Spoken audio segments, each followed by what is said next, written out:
My name is Juliana Nykolaiszyn with the Oklahoma State University Library. Today is October 20th, 2007, and I'm at the ConocoPhillips OSU Alumni Center interviewing Jerry and Marilyn Johnston. With a T. Johnston. Johnston. Oh, well, let's get that right. I'm going to restart. How about that? Okay.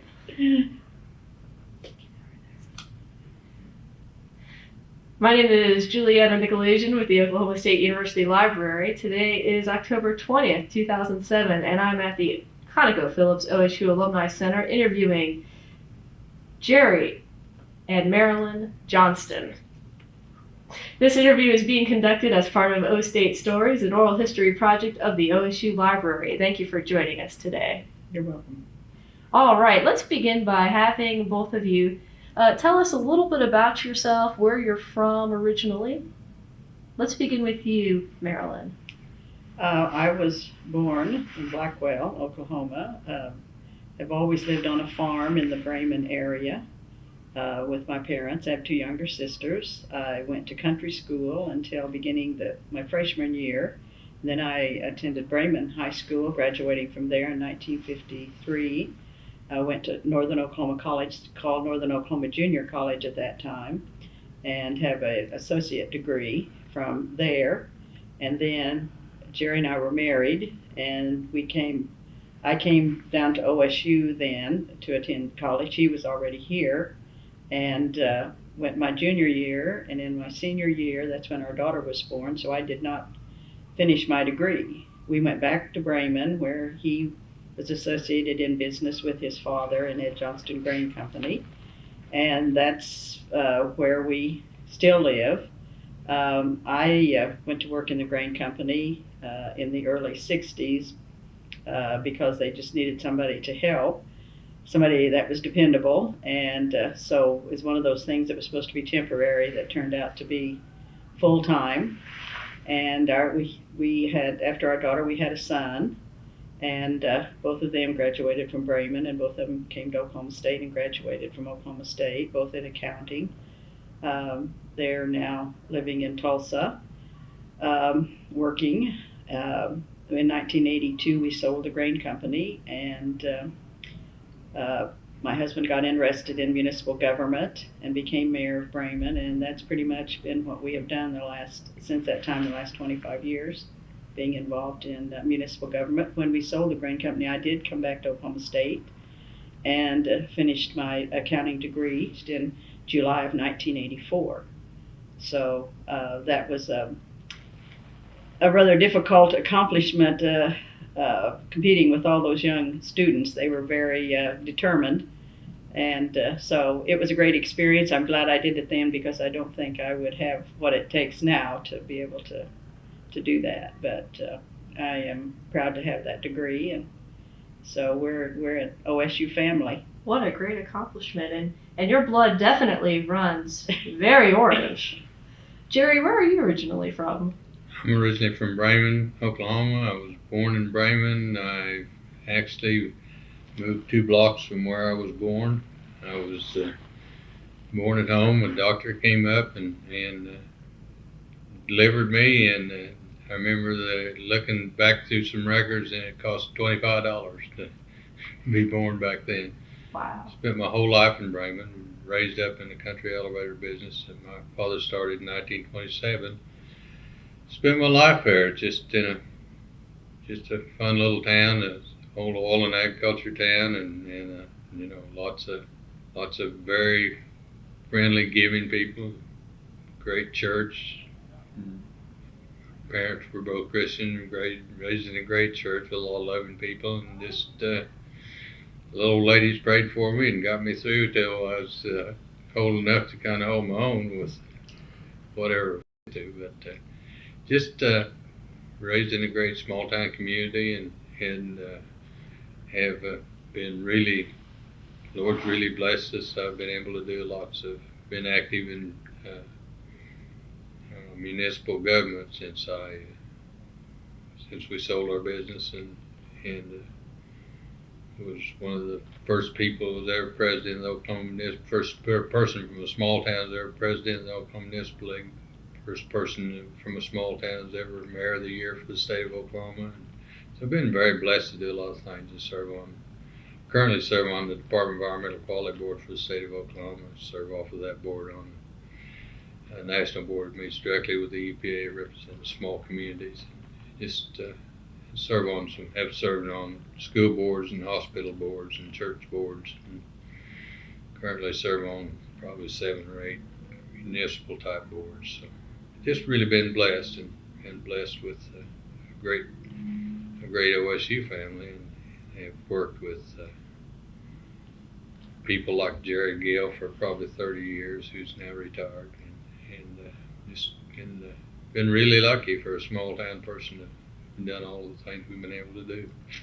Well, let's go back to your OAMC years. I want you guys to tell me why you decided to attend OAMC to begin with. Marilyn? Well, I attended Northern Oklahoma College first because that's as far away from home as my parents would let me go. And of course, then when I graduated from there and we got married, the natural place for me to go was where Jerry had already been in school for 2 years. And so that was my basic reason for coming to OAMC. And Jerry? I don't really know why. My father was very few people that graduated from college in 1926 from Winfield, from Southwestern College in Winfield, Kansas, and but most kids his age, boys his age, didn't even go to high school. So but he had an uncle that built houses over there, and he was really interested in education, so he got his education, and he was a big OU fan when I was growing up, and I learned Boomer sooner before I learned anything about OSU, but we were in the agriculture business, and there's agriculture college, and so I came down and got an agronomy degree, and been there, just came down 4 years, got my degree, and went home, went back doing what I was doing before I got my degree, except that coming to Oklahoma State changed my life, because you're from a small town, a small school, and you're not sure that you can do what the big school kids can do, but you find out pretty quick that you may not be as smart, but a lot more common sense, and a lot of them. I had a wonderful time. It changed my whole life. It made me realize that I could do whatever I wanted to do after I got out. So it was a turning point, big turning point in my life. And being able to marry Marilyn, in the middle of it, and we've been married 52 years, and 52 wonderful years, and just really been blessed. When you came to OAMC, where did you live on campus? I lived in Cordell. 2 years in Cordell till we got married, and that's all of the friends that I've seen since we've been back.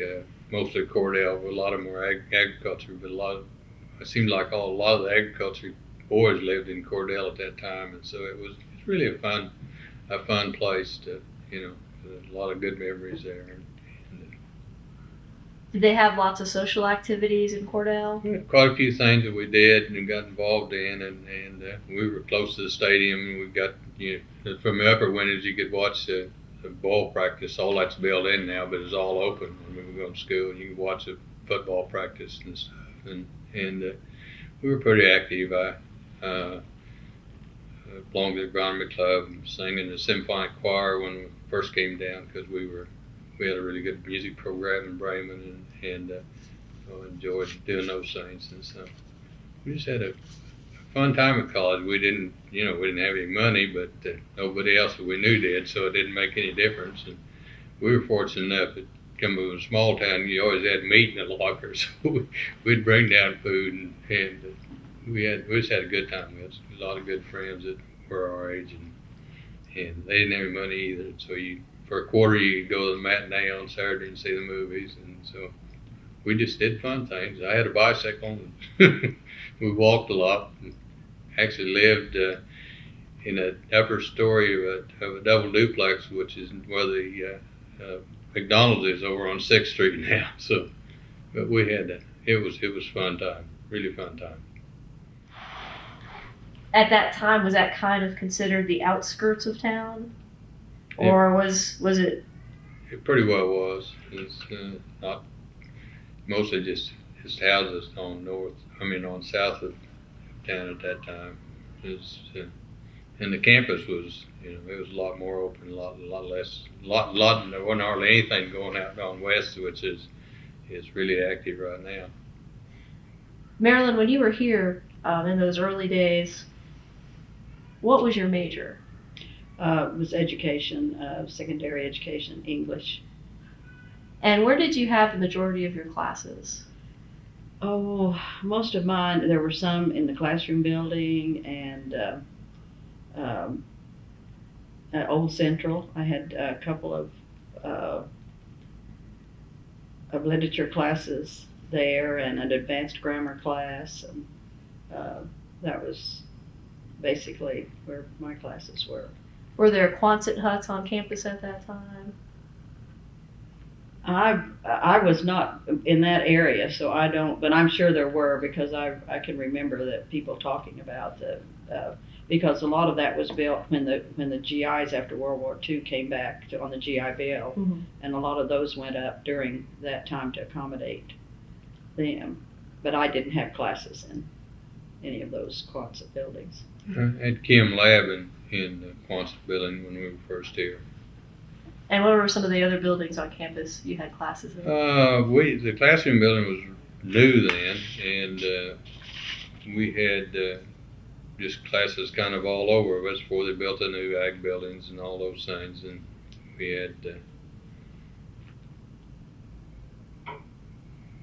just a lot of our stuff was in the classroom building. And I don't even remember some buildings over in that area where the new ag building is. But maybe it was the old ag building, I don't know. But anyhow, it was where we had a lot of our classes. What were some of the popular places on campus that students would gather in their free time? Talking about before or after. I'm thinking about the Anchor Inn. Well, actually, both. Yeah. Some of the places that she didn't know about. That was before She I was got in here. Talkwall and I was down there.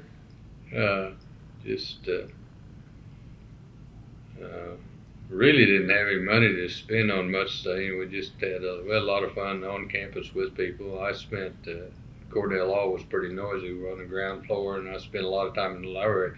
The only place you could get quiet to study was the library, and I really enjoyed the library and always loved to read and studied over there. And also, I loved the archives, especially old magazines and stuff that were in there. So I spent a lot of time doing that. And just a lot of ag courses. We took some ag courses with the livestock people. Made a lot of friends because I had a lot of friends down here already that were from the Blackwell area where we come from. And most of those people were fraternity people, and I was what we call then the GDI. So that's an old saying that I won't repeat. So. For those of an independent. that didn't belong to it. That's what fraternity people call us. Oh. What kinds of music did you listen to back then? What was popular? Nykolaiszyn, Hank Williams. Early country and western. Early, yeah. And did you guys go to a lot of dances? No. Dancing was never big in our high school at Braman. It was against the law in Braman. Yeah, actually, there was a town law forbidding dancing, and we did have a saddle club out east of Braman, but it got a little wild, and most parents did not allow their daughters to show up there. Now, I don't know what the boys did. They may have checked it out, but so we just really never did much dancing. Did you play card games? When we were down here at college, our best friends would come over, and we played a lot of pinochle, and kind of put together whatever both of us had. And she worked at a grocery store, and every once in a while they'd have a big special on something, and she'd bring that. And usually we always had, since my parents lived on a farm, we always had, they always sent meat home with us. We ate a lot of hamburger. And yeah, a lot of hamburger. And so, we just, nobody really had any money. So, but we didn't realize that. We were all having a good time. And so that all, that really didn't matter. When you lived in Cordell, how did you do your laundry? You remember? How did we do our laundry? We had a laundry. Well, they had the washer and dryer in Cordell, and we did our own, and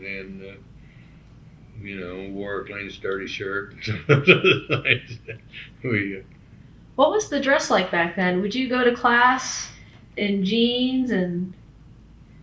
About what I'm wearing today. Usually jeans and a shirt of some kind, and just of course I wore jeans as long as I can remember. I've worn jeans, so I still wear jeans. And was it different for the women back then? Yeah, girls wearing jeans was not. That was considered sort of racy, and most girls wore dresses. So jeans were not a big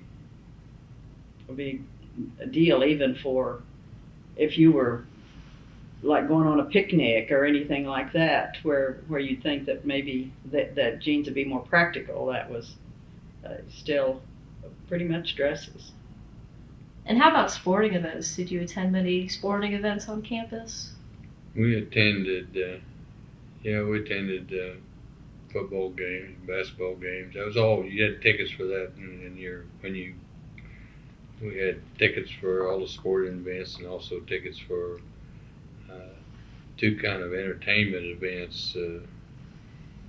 One was more classical events, and one was comedians and country and western bands that came in, and everybody that went to college had I think it was an A and B ticket, and the A was more orchestras and stuff, and the B was country and western bands, and Bob Oak was here and people like that, and we got to do those things. We had a lot of things to do, and sang with the symphonic choir. We sang around a lot. You sang at different occasions on the campus and off campus, so that was pretty busy time.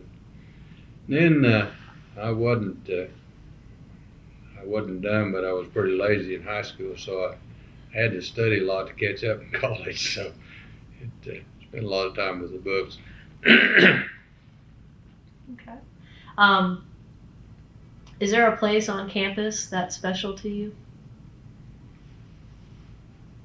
The library to me was special. I really enjoyed that. That was before internet and all the things that are so great. You could sit in your room and do all those things.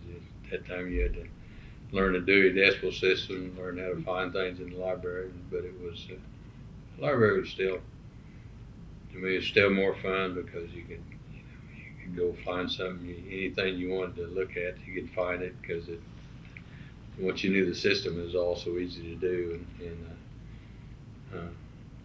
I was raised at home. We did a lot of classical music, and so you had places where you could do check out the records and listen to them in a room and stuff. And I always enjoyed that. So things just a little noisy to do in the dorm.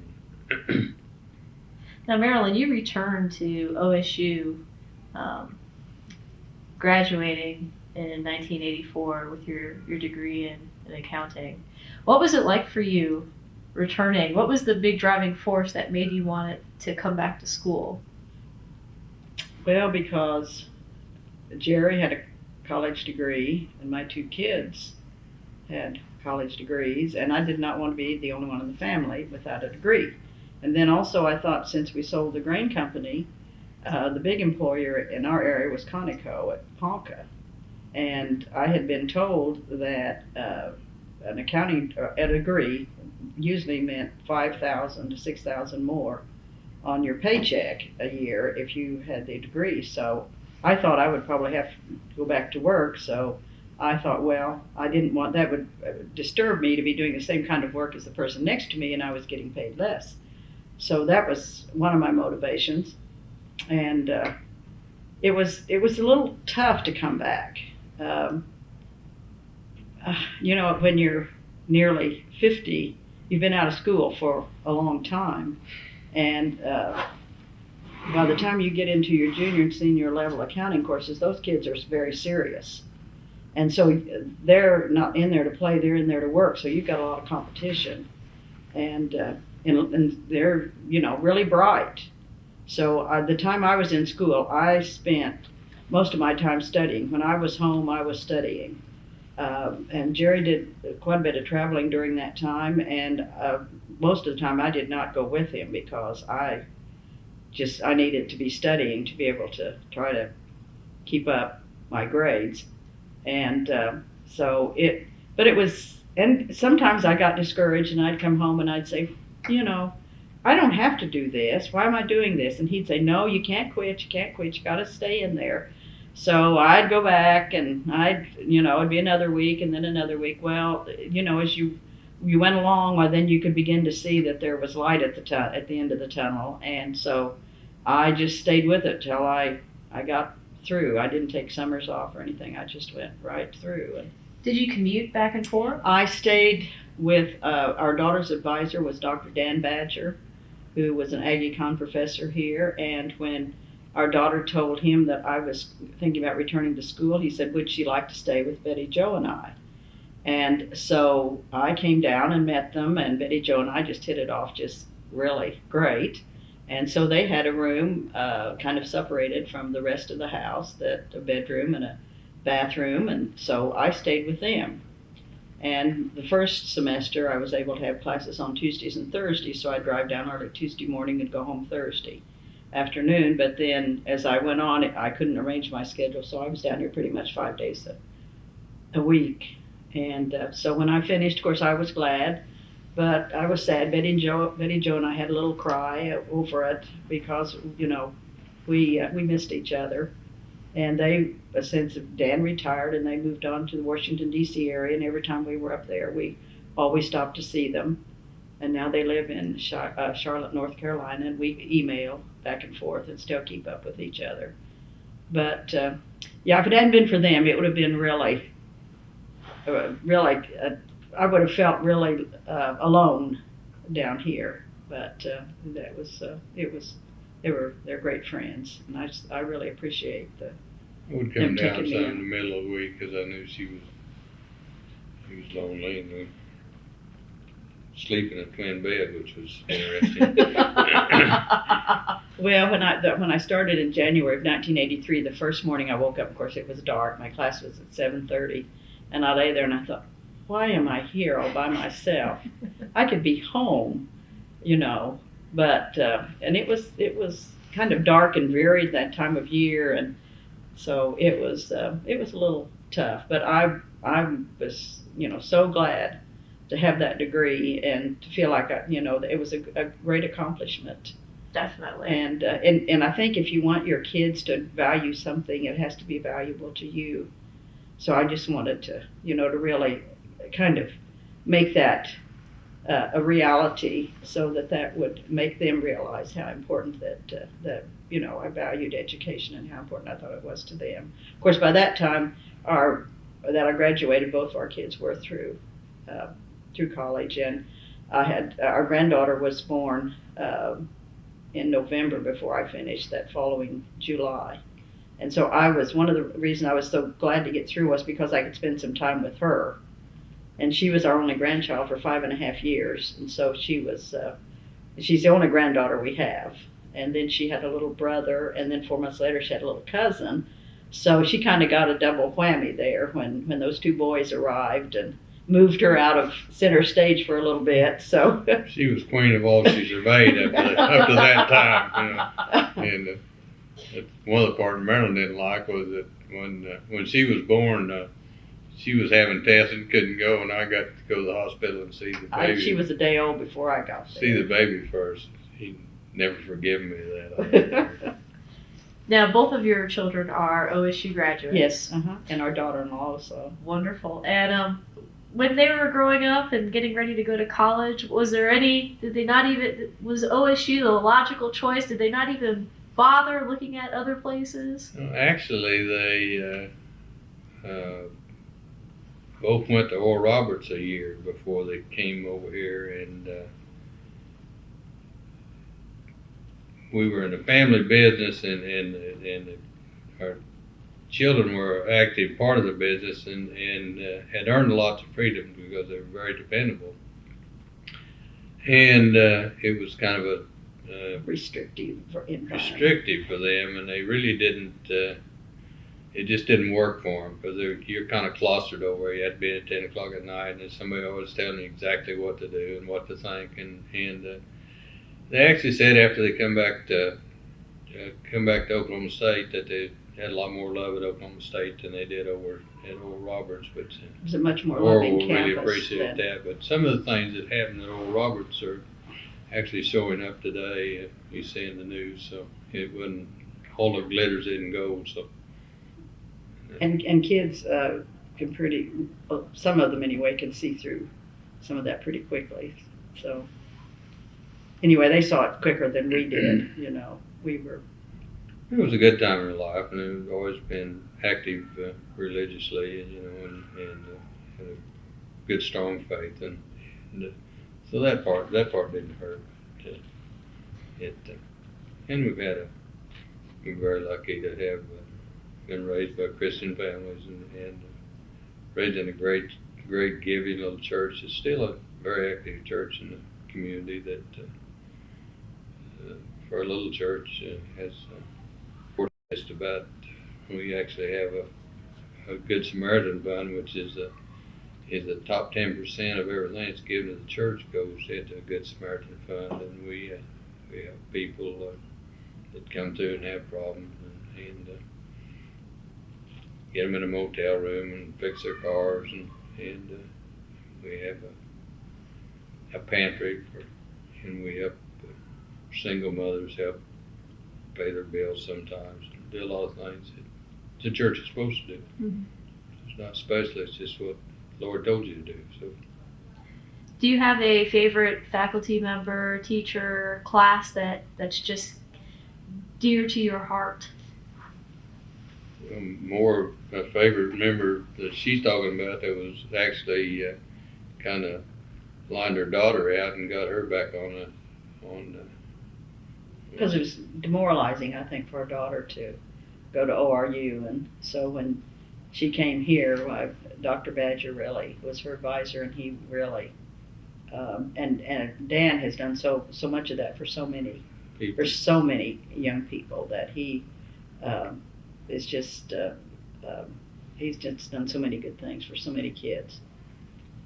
My favorite teacher is probably Dr. Johnston that taught organic chemistry, and of course we had 3 regular 8 hours regular chemistry and 5 hours organic, and he made it exciting and big classes, but come from a school where we graduated classes with 16. 16 in our graduating class, but it was exciting time because I figured out that I could compete with about anybody, and overall had learned a lot more about life and really being able to do things for myself than a lot of kids that made straight A's. So it really helped. And the ag part was fun because everybody over in agriculture is usually from a farm area like us, and had a lot in common. In fact, 3 or 4 we've met 4 or 5 people just this time around that we went to class with, and are still in ag, still great people. So it was a good choice for us. Did you have Did you have a lot of women in your classes? Not really in the ag part. At that time, there wasn't very many girls or ladies in ag classes. were more over in the animal side of it. Was a few more, but actually, when we got out in the grain business, I served on Oklahoma Grain and Feed Board and represented the Oklahoma Grain and Feed Board and the National Grain and Feed Board and represented small country elevators. But at the time we started doing that, probably in the 50s, 60s, there wasn't very many ladies even went to those meetings, because that's basically she and another lady that ended up being running cook grain out of Enid. But it wasn't a woman's world at that time. But I felt kind of lonely in some of those meetings. I'd look around, and usually the only women there would be maybe those that were presenting a paper, except for the lady that actually worked for Continental Grain, I think, at Enid, would manage that for them. But she and I were usually about the only two people actually involved in the grain industry that attended most of those meetings. Wow. we've always done so many things together. We worked side by side in the grain business, and she always, even any of the boards I was on, she always went along. So I always told people that she was like my American Express card. I never left home without her. But we had a lot of good times together. And the great thing about serving on a lot of boards, most boards that I serve on don't get paid to serve on, and so the people that are on those boards are interested in their cities and towns, and that's why they're on there. So really great people. So we've been very fortunate, made a lot of lifelong friends, even at the national level. We've got some good friends back in Washington D.C. that we visit. We usually get up there probably been going to Washington D.C. every year for the past 45 years, I suppose. Well, actually, friends all over the country. He spent 33 years on Nykolaiszyn telephone board. It's a rural co-op board, and we went to 4 or 5 meetings a year for that, and met people from all over the country. And so we have friends from that, and then with his work with this small community advisory committee with the EPA, that's made up of people from all over the U.S. And so, you just have friends from one end of the country to the other. And some of the boards you've been on a long time, it's kind of family, get to be family. You know their problems, their kids, what all they're going through. And so, and we keep close touch with a lot of people. So we got a big circle. The difference between just growing up in a town and not doing anything is the size of your circle. The more you do, the bigger your circle is, the more great people you know. So we've been very, very blessed. Well, it's Homecoming 2007 right now. Yes. What was it like back then during Homecoming? What was the celebration like? Basically, and I was telling somebody this morning, where we sit every year and where they have the bleachers set up for us, is none of that has hardly changed. The homecoming parade and everything has been a lot like it is now. It really hadn't changed that much. And looking down the street, that part of the city hadn't changed any. You still see where the old theater was and everything from where we were, and that part really hadn't changed. And it's always been exciting. It's always been an exciting time, and we've come back with our kids ever since they were little, and usually sat about the same place. So it's kind of a tradition. We always do homecoming and do a little fancier. We used to drive down, drive home. Now kids stay in the hotel and do all the things. Of course, they make more money. Kids make more money in a year than we've probably made in a lifetime. But that's partially due to coming from Oklahoma State, getting an education, and of course we've always been very outgoing, and the kids are always outgoing. They've never met a stranger. The grandkids never met a stranger, so we're a pretty noisy family when we get together. We love to visit, and so. What were house decorations like back then? A lot simpler. A lot simpler. There's a lot more floats and a lot less house decorations. Okay. We had a lot of floats, and then at the winners of the different floats during the ball game there was a track around the football field, and the floats would come in at halftime and go around. And so it was a lot more open, and you walked. Didn't seem like anything was as far as it is now. You walked more, and we weren't spread out, especially to the west, as near as much as it is now. But the GI Village and the Quonset and everything were all over there, and it was great because we had a lot of friends that had come back from I don't know what would have been Korea, I guess, and come back and were down studying with us, and so that was fun. And those. Do you remember any campus traditions?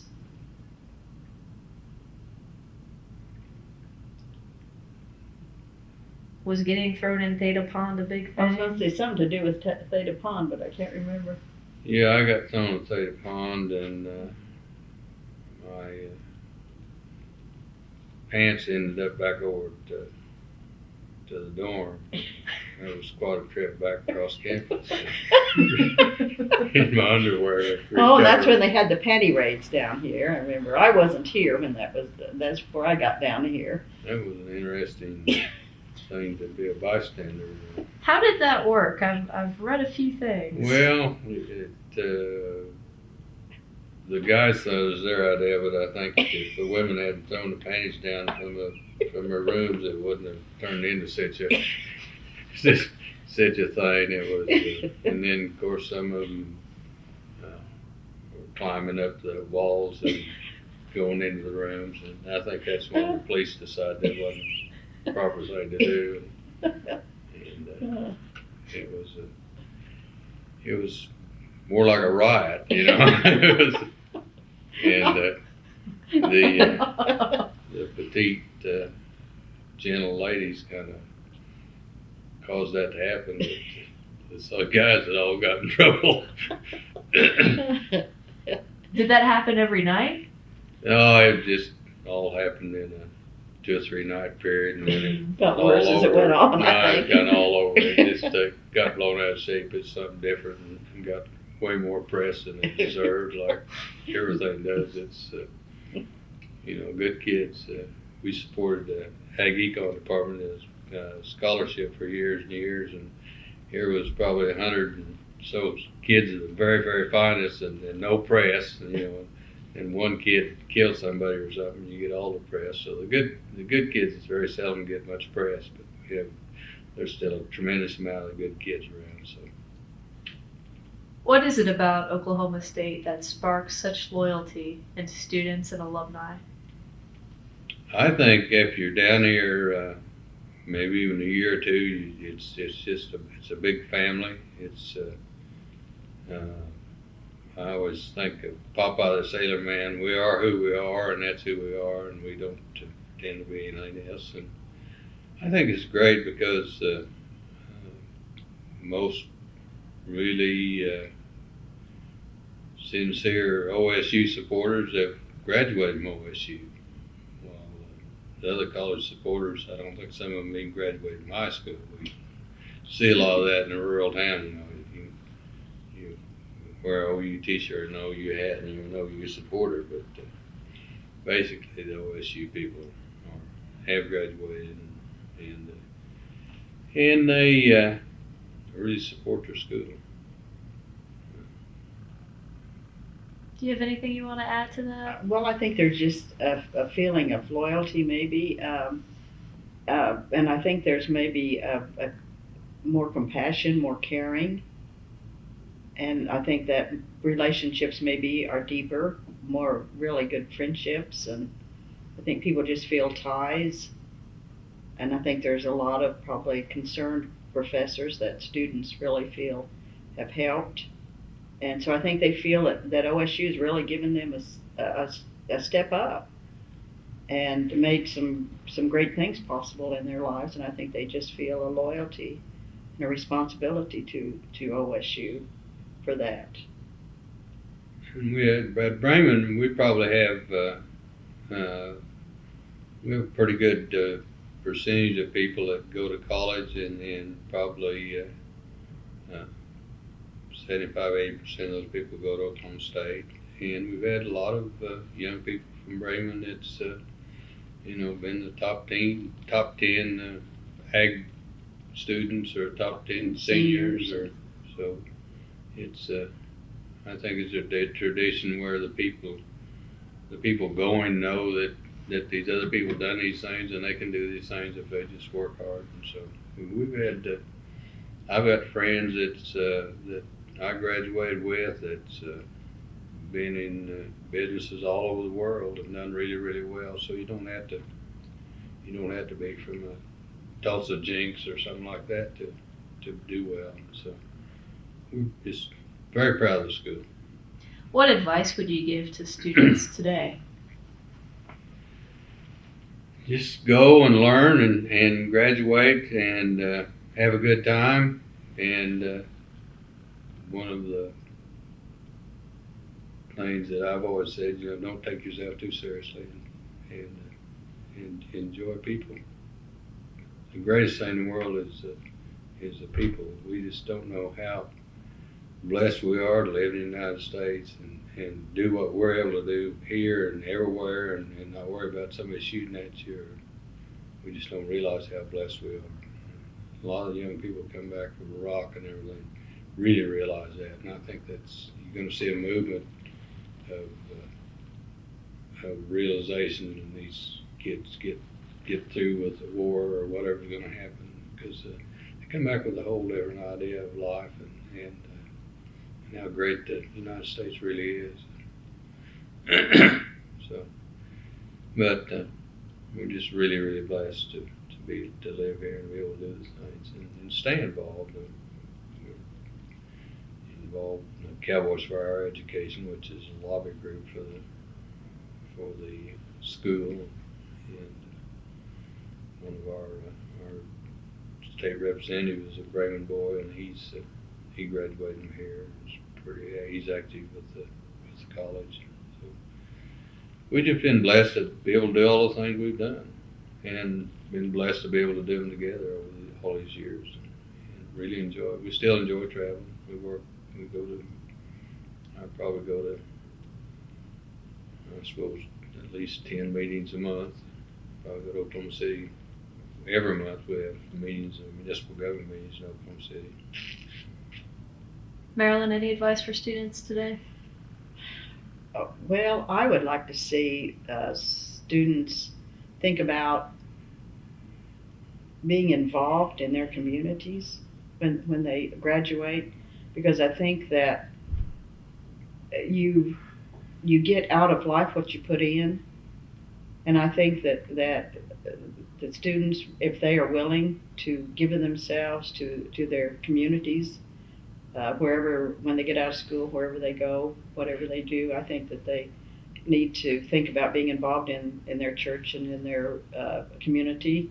Participate, because I think that when you do that there's real dividends for you in being connected to your community and involved with others and caring about others. And I know that families are busy, and especially when they have children, there's so many school activities and everything to participate in. But I think that there's so many charities and things that need helpers, and there's just so many opportunities to reach out and have relationships with other people, and so I think that makes life much better if you can give something of yourself, because it'll never return to you empty.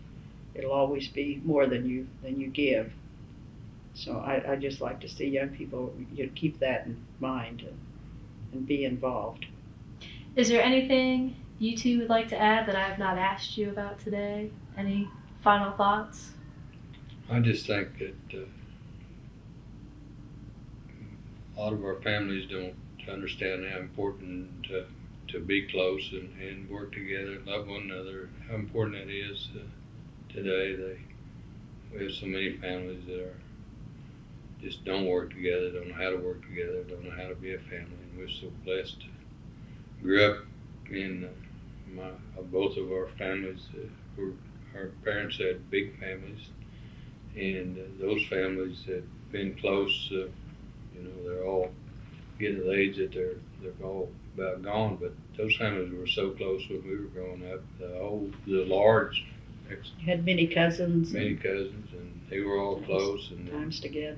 and our families weren't that large, but they're very, very, very, very close. We do a lot of things together. We communicate together, and we've had a lot of times to really spoil our grandkids, and that's been a blessing because we've had time to do that. We sold our business and had time to help them buy their first houses and help them remodel them and get in them and things. We're really close. That's really a blessing. Any last words, Marilyn? No, I would just have to echo what he said, that we really feel like that we've been blessed, and we have good health, which is when you get older, that's one of the major things you think about, and one that can really impact the quality of life you have. And so we've been blessed. My mother's 95 and still lives on the farm, drives her own car. A real energetic, independent, stubborn person. But sure. She, the Chamber of Commerce. Yes, she's very involved in activities, and I think that's kept her young. And so I think that's what we need to think about too, is as we grow older, that not just to retire and do nothing, but retire from one thing, but get involved in something else that keeps you alert and keeps you active and keeps you giving. I think makes for a much better and longer life. Definitely. Well, we appreciate you taking time out of your schedules today to meet with us. It's been a pleasure learning about your time here at OAMC and OSU. Thank you. You're welcome.